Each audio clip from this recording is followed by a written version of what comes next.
شوارع المغرب ولد صوت جديد، جيل زد 212. شباب مغربي واعي لا يطالب بالمستحيل بل يصرخ من أجل الممكن. تعليم لائق، صحة تحفظ الكرامة، وعدالة تنصف الجميع.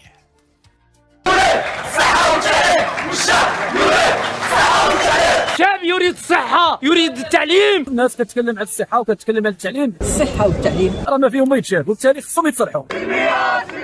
لا حجر على الجلوية. المطالب ديالنا واضحة جدا، التعليم والصحة وما يكونش فساد.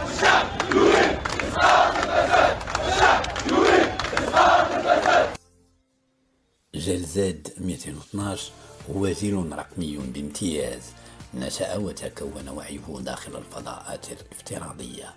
قبل أن ينزل إلى الشارع كان قد اتخذ قراراته خلف شاشة الحاسوب، ناقش، خطط وتفاعل عبر المنصات الرقمية. وعندما خرج لم يكن يبحث عن الفوضى، بل جاء ليطالب بما قرر جماعيا بصوت موحد ووعي جديد. أن ثروات البلاد هي كفيلة لأنها تعيشنا أحسن عيشة وتوفر لنا أدنى شروط العيش الكريم، وهو نقاشنا اليوم. نحن هنا لا ننتقد عمل السلطات العمومية في حفظ الأمن، بل نثمن كل موقف يجسد المهنية ويراعي كرامة المواطن، لأن الأمن الحقيقي لا يقاس بعدد الاعتقالات بل بالقدرة على احتضان الغضب والاستماع إلى الصوت قبل أن يتحول إلى صدى.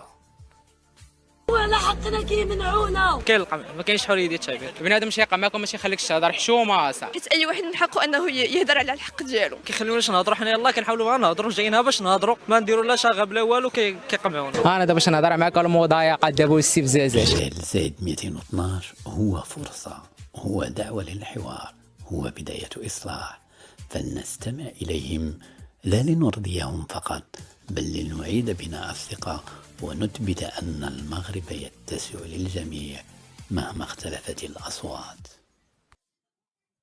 وإذا أصبح ملك المغرب غير مقتنع بالطريقة التي تمارس بها السياسة ولا يثق في عدد من السياسيين، فماذا يبقى للشعب؟ لكل هؤلاء أقول كفى، واتقوا الله في وطنكم، إما أن تقوموا بمهامكم كاملة وإما أن تنسحبوا، فالمغرب له نساؤه ورجاله الصادقون. ولكن هذا الوضع لا يمكن أن نستمر، لأن الأمر يتعلق بمصالح الوطن والمواطنين، وأنا أزن كلامي وأعرف ما أقول لأنه نابع من تفكير عميق.